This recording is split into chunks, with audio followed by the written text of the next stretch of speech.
4 अप्रैल भारत के ज़ेर कब्ज़ा कश्मीर के इलाके कपवाड़ा में कश्मीरी जाबाजों से मुकाबले के लिए हेलीकॉप्टर के जरिए कई भारतीय कमांडोज को उतारा गया।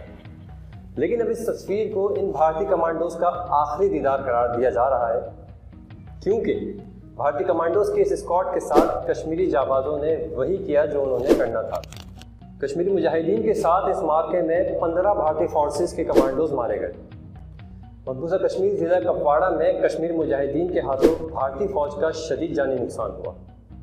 दर्जन से जायद प्रोफेशनल पैरामिलिट्री कमांडोज और ऑफिसर्स मरे, जबकि 2 दर्जन से जायद शहीद लहूलुहान हुए। इसके बाद भारतीय मीडिया का रवायती अंदाज में मातम और पाकिस्तान मुखालिफ जहरीला प्रोपेगेंडा शुरू हो गया। तो पाकिस्तान के कोरोना आतंकवाद पर सबसे बड़ा खुलासा हुआ है। पाकिस्तान कोरोना संक्रमित आतंकियों की घुसपैठ करा रहा है और यही वजह है कि कश्मीर में सेना ने अपील की है कि लोग घुसपैठियों से दूरी बनाकर रखें। इस साजिश में पाकिस्तानी सेना के साथ साथ ISI भी शामिल है।